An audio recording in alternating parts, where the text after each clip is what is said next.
EPS 95 नया नियम लागू होने से उच्च पेंशन चुनने वाले सदस्यों को होगा भारी नुकसान।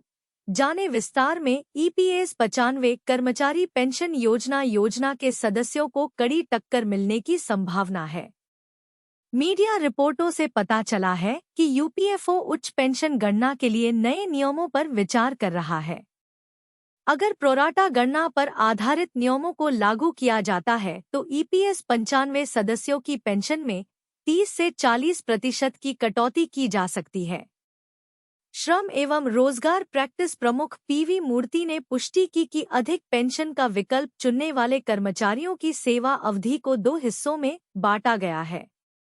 हालांकि ईपीएफओ ने अभी तक नई व्यवस्था पर आधिकारिक बयान नहीं दिया है। इस संबंध में कोई सर्कुलर जारी नहीं किया गया है।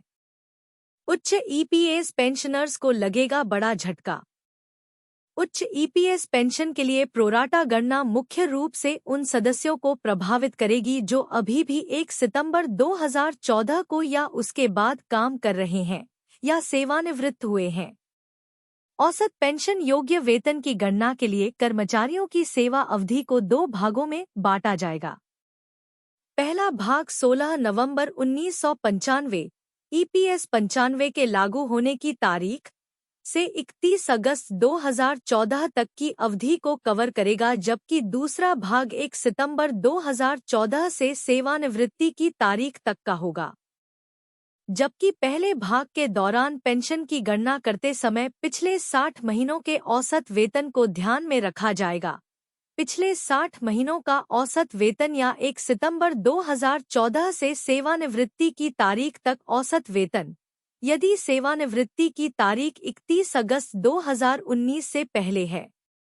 देय पेंशन को अनुपात से विभाजित किया जाएगा और फिर 2 भागों में विभाजित किया जाएगा। उच्च पेंशन की राशि कम होने का जोखिम। नए गणना फॉर्मूले के अनुसार जो कर्मचारी उच्च पेंशन का विकल्प चुनते हैं उन्हें पेंशन की राशि में उल्लेखनीय कमी का खतरा होता है। 31 अगस्त 2024 से पहले ईपीएस में योगदान और वेतन सीमा 6,500 रुपये थी और 1 दिसंबर 2014 से अधिकतम ईपीएस योगदान बढ़ाकर 15,000 रुपये कर दिया गया था। ऐसे में नए सदस्य नई वेतन सीमा तक ईपीएस में योगदान कर सकते हैं, जबकि पुराने सदस्यों को वास्तविक वेतन के आधार पर वृद्धिशील योगदान के लिए आवेदन करने के लिए सीमित खिड़की दी गई थी, जिसके कारण कानूनी लड़ाई शुरू हुई। लड़ाई अंततः देश की सबसे बड़ी अदालत में पहुंच गई, जिसमें सुप्रीम कोर्ट ने पुराने सदस्यों के पक्ष में फैसला सुनाया और उन्हें उच्च ईपीएस पेंशन के लिए आवेदन करने की अनुमति दी।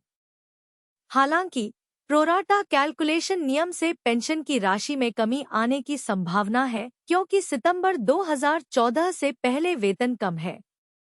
इसलिए ज्यादातर लोगों के लिए पहली अवधि में औसत पेंशन योग्य वेतन बहुत कम हो सकता है। इसके अलावा यदि कम पेंशन योग्य वेतन को प्रोरेटा आधार पर अंतिम ईपीएस पेंशन गणना में शामिल किया जाता है तो कुल पेंशन 30% से 40% तक कम हो जाएगी।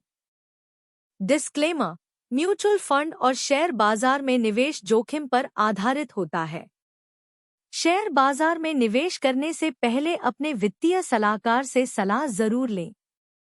hindi.maharashtranaama.com किसी भी वित्तीय नुकसान के लिए जिम्मेदार नहीं होंगे। EPS 95 higher pension EPFO 900 crore की सब्सिडी और पेंशन कैलकुलेशन की रिपोर्ट पेंशनर्स का दावा। मनमोहन सिंह सरकार ने 2014 में न्यूनतम 1,000 पेंशन तय की थी, जिसे मोदी सरकार ने 1 सितंबर 2014 में लागू किया था। सूचनाजी न्यूज छत्तीसगढ़। रामाकृष्णा पिल्लई ने फेसबुक पर एक पोस्ट किया। ईपीएस 95 हायर पेंशन से जुड़ा पोस्ट तेजी से वायरल हो रहा है।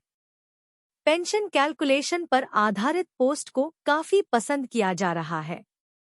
इसमें लिखा है कि 2014 से पहले पेंशन योग्य वेतन सीमा 5,000 और 6,500 थी, तो आपकी पेंशन अधिकतम हो सकती है 650019701764.00।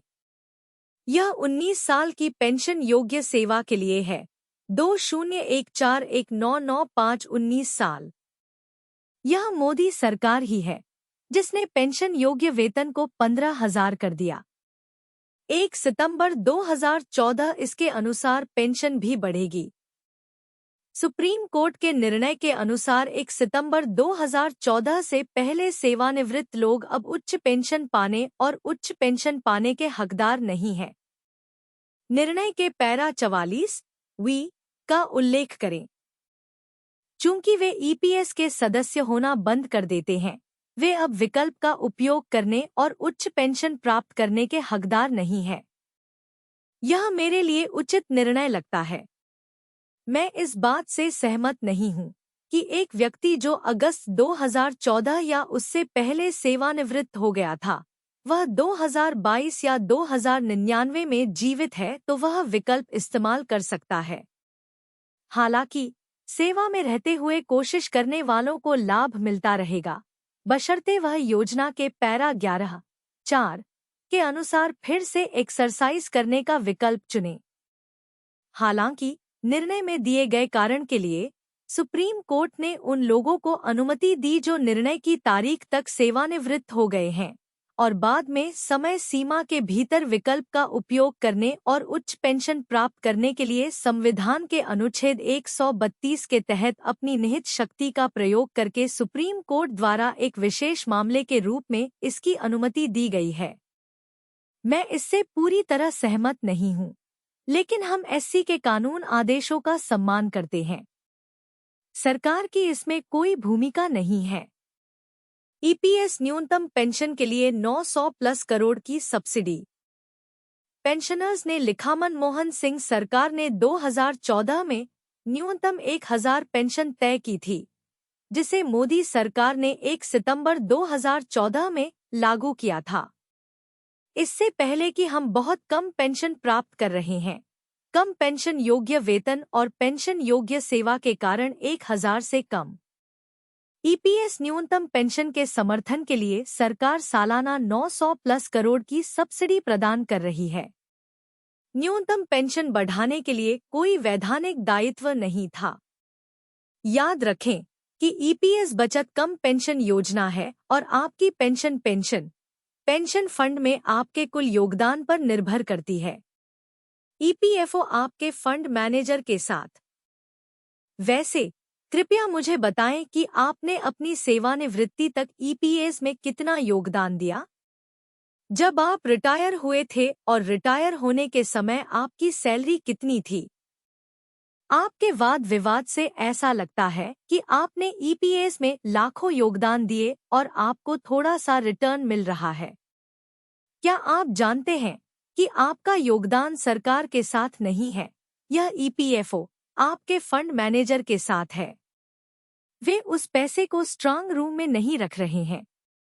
वे इसे केंद्र और राज्य सरकार की प्रतिभूति बाजार से संबंधित उपकरणों जैसे शेयर, डिबेंचर आदि में निवेश करते हैं ताकि रिटर्न उत्पन्न हो। सरकारी प्रतिभूतियों में निवेशित धन परिपक्वता के बाद ब्याज के साथ ईपीएफओ को वापस कर दिया जाता है।